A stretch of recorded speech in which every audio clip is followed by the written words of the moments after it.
Assalamualaikum warahmatullahi wabarakatuh. Salam sejahtera untuk kita semua. Pada kesempatan kali ini, kami dari kelompok 6 yang beranggotakan Falik Askadeson absen 9, Muhammad Amri Al-Ghifari absen 18, Nanda Arifin Prasetya absen 26, dan saya sendiri Sanatari Bazara absen 34 akan mempresentasikan hasil diskusi kami mengenai perdagangan internasional.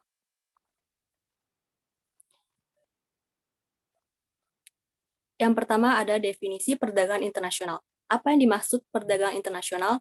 Perdagangan internasional adalah perdagangan yang dilakukan oleh penduduk suatu negara dengan penduduk negara lain atas dasar kesepakatan bersama.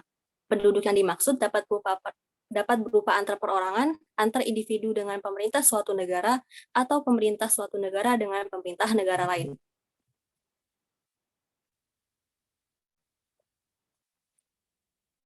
Selanjutnya ada teori perdagangan internasional. Ada dua hal yang perlu dipahami sebagai teori yang mendasari perdagangan secara internasional, yaitu teori tentang keunggulan mutlak dan teori keunggulan komparatif dengan penjelasan berikut. Yang pertama, teori keunggulan mutlak. Pada teori keunggulan mutlak dijelaskan bahwa perdagangan secara internasional akan memberikan keuntungan pada suatu negara, dengan syarat negara yang melakukan produksi menetapkan harga lebih rendah, dan dibandingkan dengan harga yang telah ditetapkan di negara lain. Lalu yang kedua ada teori keunggulan komparatif. Adanya teori keunggulan komparatif yaitu suatu negara tidak mempunyai keunggulan secara mutlak pada produksi barang. Pada suatu negara bisa melakukan perdagangan secara internasional yaitu memilih barang yang paling efektif dan efisien untuk proses produksi.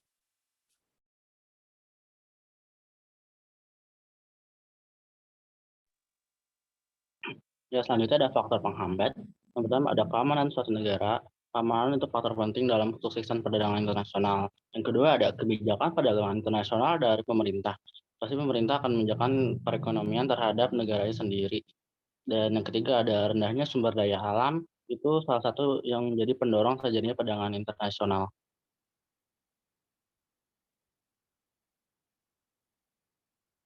Yang keempat ada pembatasan impor dan penetapan tarif. Pada umumnya negara itu akan lebih menekankan ekspor lebih besar karena dibandingkan impor, sebab untuk menjadi kemampuan produk sebuah di dunia internasional. Yang kelima ada peraturan politik anti dumping, itu tujuannya melindungi produk usaha lokal dari produk impor. Selanjutnya ada mata uang berbeda antar negara.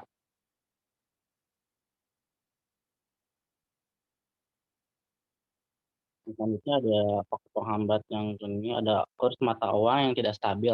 Setiap negara pasti memiliki mata uang yang berbeda-beda dengan nilai tukar yang berbeda. Selanjutnya ada proses pembayaran yang sulit dengan risiko yang besar. Dan yang selanjutnya ada organisasi regional seperti ASEAN. Yang terakhir faktor penghambat ada peperangan.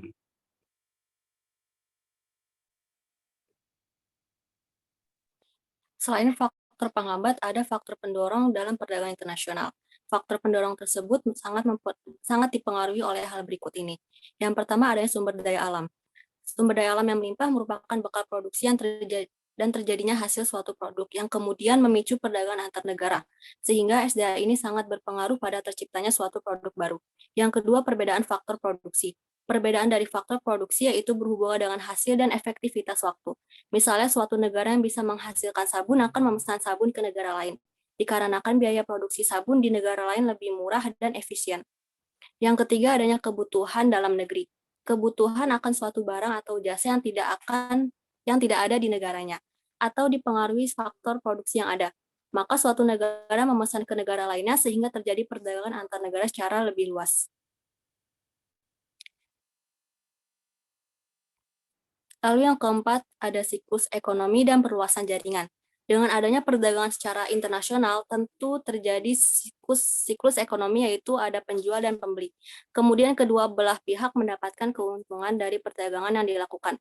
Jika perdagangan dilakukan secara internasional, maka otomatis akan memperluas jaringan antar negara. Dan yang terakhir, keinginan saling bekerja sama. Hal lain yaitu dipicu dari keinginan antar negara untuk saling bekerja sama. Kerjasama ini pula dilakukan guna mensejahterakan masyarakat secara umum dan negara pada khususnya. Manfaat perdagangan internasional. Yang pertama, menjalin persahabatan antar negara. Yang itu dengan adanya perdagangan internasional dapat mempererat hubungan karena negara tersebut saling membutuhkan. Yang kedua, memperoleh barang yang tidak dapat diproduksi di negeri sendiri. Karena adanya faktor yang mempengaruhi hasil produksi di setiap negara, yaitu contohnya faktor geografis, iklim, dan faktor iptek. Yang ketiga, memperoleh keuntungan dan spesialisasi. Walau suatu negara dapat memproduksi suatu barang atau barang yang sama jenisnya dengan yang diproduksi, ada kalanya lebih baik negara tersebut mengimpor barang dari luar negeri. Yang keempat, memperluas pasar dan menambah keuntungan. Dengan adanya perdagangan internasional, pengusaha dapat menjalankan mesin-mesinnya secara maksimal dan menjual kelebihan produk tersebut ke luar negeri. Yang kelima, transfer teknologi modern. Perdagangan luar negeri memungkinkan suatu negara untuk mempelajari teknik produksi yang lebih efisien dan cara-cara manajemen yang lebih modern.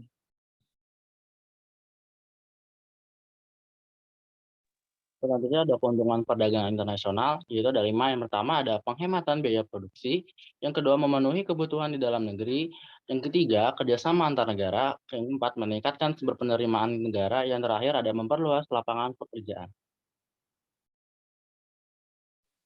Lalu ada kerugian. Kerugian yang pertama itu ada ketidakmampuan untuk beradaptasi di pasar gelombang menyebabkan perekonomian negara tenggelam. Produksi lokal yang tidak mampu bersaing dengan barang impor akan ditinggalkan oleh para konsumen. Dan yang terakhir, negara yang spesialisasi dapat menjadi dependen kepada negara lain untuk suatu produk yang tidak bisa diproduksi.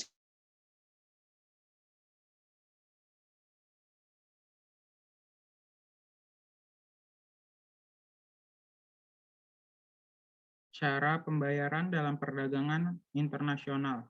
Yang pertama, ada kompensasi pribadi atau private compensation. Adalah cara pembayaran dengan mengalihkan penyelesaian utang piutang pada seorang penduduk dalam sebuah negara di mana penduduk tersebut tinggal. Yang kedua, pembayaran tunai atau cash payment biasanya dilakukan jika eksportir belum benar-benar yakin atas kondisi importir dengan baik. Cara yang dilakukan adalah dengan menggunakan uang tunai, cek, telegraphic transfer, dan banker self-draft. Yang ketiga, ada rekening terbuka atau open account. Adalah cara pembayaran di mana eksportir telah mengirimkan barang kepada importir tanpa disertai surat tagihan dan dokumen-dokumen. Yang keempat, ada surat wesel dagang atau commercial bill of exchange alias commercial draft.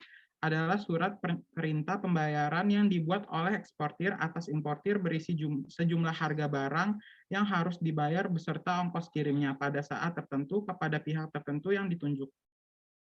Yang kelima ada letter of credit atau LC.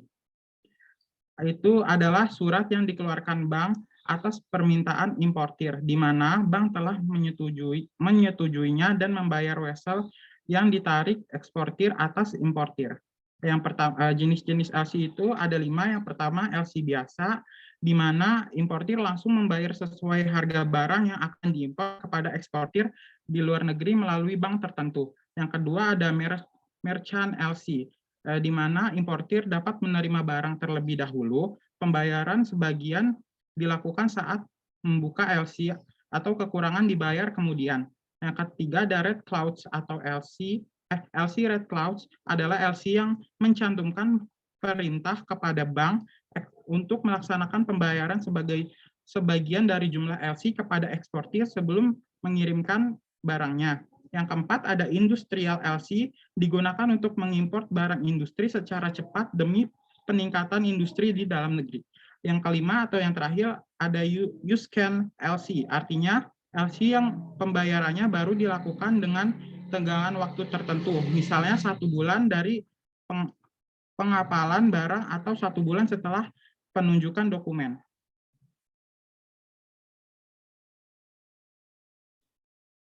Yang selanjutnya ada alat pembayaran dalam perdagangan internasional. Pertama, devisa adalah alat yang dapat digunakan untuk pembayaran dalam lingkup internasional. Devisa dapat berupa valuta asing, yaitu sejumlah mata uang asing yang sudah diakui secara internasional. Contohnya dolar, yen, euro, pound sterling, French, dan Deutschmark.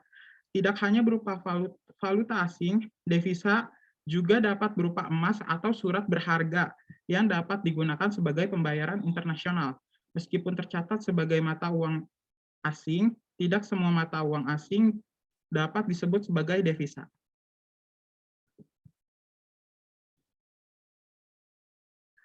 Valuta asing atau devisa asing diperoleh dengan dua sumber. Yang pertama, devisa umum. Adalah devisa yang diperoleh dari hasil ekspor barang atau dari penjualan jasa dan transfer. Tingkat kurs devisa umum ditentukan oleh penawaran dan permintaan valuta asing di pasar valuta asing. Hal-hal yang termasuk dalam devisa umum diantaranya ekspor barang, penyelenggaraan jasa, wisatawan asing yang datang ke dalam negeri, hadiah dan bantuan luar negeri, dan kiriman uang dari luar negeri. Yang kedua, ada devisa kredit. Adalah devisa yang berasal dari kredit atau pinjaman luar negeri. Tingkat kurs devisa kredit ditentukan oleh pemerintah yang bertindak sebagai debitur, bukan oleh pemerintah yang bukan oleh permintaan dan penawaran valuta asing di pasar valuta asing. Hal-hal yang termasuk dalam devisa umum antaranya pinjaman dari luar negeri, penerimaan bunga dan dividen dari luar negeri, penerimaan emas dari luar negeri, dan penanaman modal asing atau PMA. Di sini ada perbedaan dari permintaan valuta asing dan penawaran valuta asing. Kalau permintaan valuta asing itu importir, karena importir dalam melakukan pembayaran atas suatu transaksinya dengan menggunakan mata uang asing. Sedangkan eksportir itu karena seorang eksportir selalu menerima pembayaran atas suatu transaksi perdagangan. Yang kedua ada pemerintah yang akan melakukan pembayaran ke luar negeri untuk barang-barang yang diimpor. Terus kalau dari penawaran, valuta asing dari kredit luar negeri yang disalurkan ke pasar valuta. Terus yang ketiga, para investor dalam negeri yang memerlukan valuta asing untuk menyelesaikan kewajiban-kewajiban luar negeri yang timbul dari transaksi pembelian surat berharga penduduk negara lain atau transaksi pembelian pinjaman kepada penduduk di negara lain. Yang ketiga itu ada wisatawan mancanegara. Yang keempat itu ada wisatawan dalam negeri yang akan melewat ke luar negeri, yang dari penawaran menerima pinjaman dari luar negeri. Dan yang terakhir, yang kelima, perusahaan-perusahaan asing harus membayar. Dan yang di penawaran ada investor asing menanamkan modalnya di dalam negeri.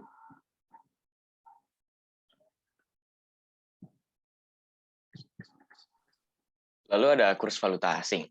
Kurs valuta asing itu perbandingan nilai mata uang asing dinyatakan dengan nilai mata uang dalam negeri. Macam-macam kurs itu ada pertama kurs jual. Harga saat bank menjual falas digunakan saat menukar dari mata uang dalam negeri menjadi mata uang asing atau falas dengan cara dibagi. Dan ada kurs beli. Harga saat bank membeli falas digunakan saat menukar dari mata uang asing atau falas menjadi mata uang dalam negeri dengan cara dikalikan. Contoh nilai tukar asing. Misalnya ada Mr. Russell, seorang turis dari Amerika datang ke Indonesia untuk berlibur, membawa uang sebanyak $10.000. Hari ini dia datang ke BNI untuk menukarkan uangnya dengan rupiah. Pada saat itu nilai kurs yang berlaku adalah kurs jual $1 menjadi Rp14.540 dan kurs beli $1 menjadi Rp14.520. Berapa rupiah yang diterima Mr. Russell? Mr. Russell menukarkan dolar dengan rupiah. Dalam kejadian ini, Mr. Russell menjual dolar dan BNI membelinya. Maka yang dimasukkan dalam perhitungan adalah kurs beli. Rupiah yang diperoleh adalah $10.000 dikali Rp14.520. Maka ia menerima Rp145.200.000. Nah, lalu ada penentuan kurs valuta asing. Pertama ada kurs tetap atau fixed exchange rate dapat terjadi karena dua hal. Pertama, karena kurs devisa tetap standar emas adalah dengan mengaitkan nilai suatu mata uang dengan emas. Kedua, ada kurs devisa tetap standar kertas. Itu pemerintah menetapkan nilai tukar mata uang negara dengan mata uang negara lain dan berusaha mempertahankannya dengan berbagai macam kebijakan. Lalu ada kurs bebas atau floating exchange rate. Terjadi bila perbandingan nilai mata uang sebuah negara dengan mata uang lain dibiarkan untuk ditentukan secara bebas oleh tarik-menarik kekuatan pasar. Sistem kurs bebas sering disebut dengan kurs devisa mengambang. Lalu ada kurs mengambang terkendali atau managed floating rate atau distabilkan. Nilai tukar ditentukan dengan kekuatan pasar sehingga bebas bergerak naik maupun turun. Supaya tidak terjadi gejolak yang terlalu dahsyat yang kriterianya ditentukan bank sentral. Pemerintah dapat campur tangan sampai batas-batas tertentu. Lalu ada bentuk intervensi pemerintah pada penetapan kurs valuta asing. Pertama ada clean floating, terjadi jika campur tangan pemerintah tidak langsung, yaitu dengan pengaturan tingkat bunga contohnya. Lalu ada dirty floating, terjadi jika campur tangan pemerintah secara langsung, seperti menjual atau membeli falas. Lalu ada faktor-faktor perubahan kurs valuta asing. Apa yang memengaruhinya? Pertama ada permintaan dan penawaran falas, kedua ada perubahan harga barang ekspor, inflasi, perubahan peraturan pemerintah, perkembangan perekonomian, dan pergeseran selera masyarakat ke barang impor.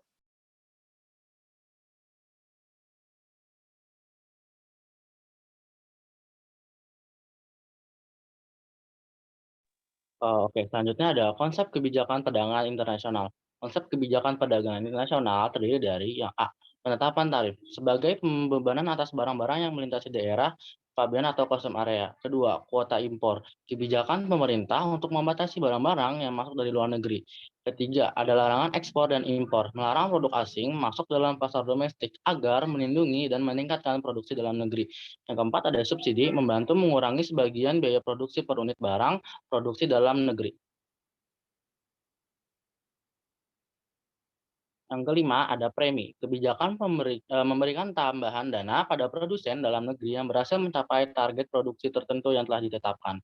Keenam, ada dumping. Kebijakan mengadakan diskriminasi harga, yakni produsen menjual barang dari luar negeri dengan harga yang lebih murah dari dalam negeri, atau bahkan di bawah biaya produksi. Yang selanjutnya ada devaluasi, yaitu tindakan pemerintah untuk menurunkan nilai mata uang sendiri dengan sengaja terhadap uang asing. Lalu terakhir ada neraca pembayaran. Neraca pembayaran adalah daftar yang disusun sistematis untuk membukukan semua transaksi ekonomi penduduk suatu negara dengan penduduk negara lain dalam waktu 1 tahun. Susunan neraca pembayaran itu pertama ada neraca perdagangan. Neraca perdagangan adalah neraca yang mencatat ekspor dan impor barang dagangan, serta selisih antara nilai ekspor dan nilai impor barang. Dalam neraca perdagangan akan dapat memengaruhi kurs valuta asing, yaitu pertama neraca perdagangan aktif atau surplus. Nilai ekspor lebih besar daripada nilai impor, maka kurs valuta asing mengalami penurunan dan mata uang dalam negeri mengalami apresiasi. Lalu kedua ada neraca perdagangan pasif atau defisit. Nilai ekspor lebih kecil daripada nilai impor, maka kurs valuta asing mengalami kenaikan dan mata uang dalam negeri mengalami depresiasi. Lalu ada kedua, neraca jasa. Neraca yang menunjukkan jasa-jasa yang diselenggarakan suatu negara untuk negara lain, serta yang diterimanya dari luar negeri. Yang termasuk jasa adalah perbankan, pariwisata, asuransi, pengangkutan, dan lain-lain. Yang tiga ada neraca hasil-hasil modal. Neraca yang mencatat semua pembayaran dan penerimaan bunga dividen, upaya tenaga kerja asing, serta hadiah-hadiah atau grants. Bagian 1-3 ini disebut current account atau neraca transaksi berjalan, di mana setiap saat selalu ada transaksi dan tidak pernah berhenti. Yang keempat ada neraca lalu lintas modal, neraca yang mencatat transaksi yang berkaitan dengan setiap kredit yang diterima dari luar negeri atau diberikan ke luar negeri. Jual beli efek dan PMA, bagian 4 ini disebut capital account, bagian 1-4 disebut neraca keseluruhan. Lalu yang kelima ada neraca lalu lintas moneter, neraca yang memperlihatkan perkembangan cadangan devisa suatu negara. Lalu ada transaksi-transaksi internasional dibedakan menjadi dua. Pertama ada transaksi debit, adalah transaksi yang menimbulkan kewajiban untuk melakukan pembayaran ke luar negeri. Lalu ada transaksi kredit, transaksi yang menimbulkan hak untuk menerima pembayaran dari luar negeri. Ini menunjukkan mengalirnya uang dari luar negeri ke dalam negeri. Lalu ada pos-pos yang didebit dan dikredit dalam neraca pembayaran. Yang di transaksi debit itu termasuk ada neraca perdagangan atau impor barang, neraca jasa, impor jasa, neraca hasil modal, pembayaran bunga dan dividen, neraca lalu lintas modal, kredit yang diberikan ke luar negeri dan pembayaran cicilan utang, lalu neraca lalu lintas moneter. Kalau transaksi kredit itu terdiri dari neraca perdagangan ekspor barang, neraca jarak ekspor jasa, neraca hasil modal, penerimaan bunga dan dividen, neraca lalu lintas modal kredit yang diperoleh dari luar negeri dan penerimaan cicilan utang, lalu neraca lalu lintas moneter. Dari neraca pembayaran ini ada dua kemungkinan. Tadi sudah diberitahu surplus dan defisit. Surplus jumlah penerimaan lebih besar dari jumlah pembayaran. Dan defisit jumlah penerimaan lebih kecil daripada jumlah pembayaran. Defisit atau surplus yang terjadi pada suatu negara akan mempunyai neraca pembayaran. Ini karena, pertama stok nasional. Maksudnya, jika terjadi penurunan stok nasional, berarti defisit. Dan jika terjadi kenaikan stok nasional, berarti surplus. Ada pinjaman akomodatif, maksudnya pinjaman yang masuk karena berkaitan dengan adanya kelebihan impor, berarti merupakan bagian dan defisit. Sedangkan pinjaman yang masuk atas kemauannya sendiri, atau dipanggil pinjaman otonom, tidak mempengaruhi defisit. Yang ketiga ada defisit total, ada besarnya penurunan stok nasional ditambah pinjaman akomodatif. Dan keempat ada surplus total, adalah besarnya kenaikan stok nasional ditambah pinjaman akomodatif. Baik, sekian itu saja yang kami sampaikan mengenai perdagangan internasional. Kami dari kelompok 6 berterima kasih kepada atas perhatiannya dan mohon dimaafkan jika ada kesalahan. Terima kasih atas perhatiannya dan wassalamualaikum warahmatullahi wabarakatuh.